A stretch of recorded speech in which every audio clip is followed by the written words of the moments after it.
সুপ্রিয় ভিউয়ার্স, আজকে আরেকটি ভিডিওতে সকলকেই স্বাগত। নতুন খামারিদের জন্য জরুরি 5টি কথা যা অবশ্যই পালনীয়, না হলে আপনারা বড়ই ক্ষতির সম্মুখীন হতে পারেন। একবারের বেশি মুরগি নেবেন না। প্রথমে কম দিয়ে শুরু না করলেও রোগ বুঝতে পারবেন না।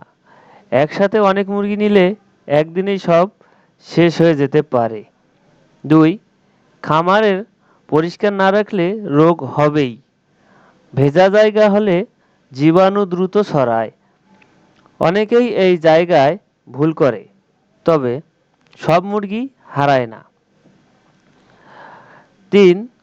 খাবার ঠিক না দিলে ডিমও পারে না। মুরগি দুর্বল হবে। শুধু ভাত বা খুদ দিলেই হবে না। ক্যালসিয়াম ও ভিটামিন না দিলে সমস্যা বাড়ে। 4. বেশি ভিড় করলে রোগ ছড়াতে সময় লাগে না।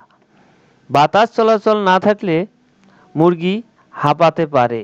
গরমে এই ভুল করলে হঠাৎ মৃত্যু হয়। 5. অসুস্থ মুরগি আলাদা না রাখলে সব মুরগি আক্রান্ত হতে পারে। শুরুতেই লক্ষণ বুঝতে না পারলে ক্ষতি বাড়ে। সময় মতো ব্যবস্থা না নিলে পুরো খামার শেষ হয়ে যাবে। তো যদি কারো এই ভিডিওটি ভালো লেগে থাকে অবশ্যই লাইক অ্যান্ড সাবস্ক্রাইব করে আমার পাশে থাকবেন। সকলকে ধন্যবাদ।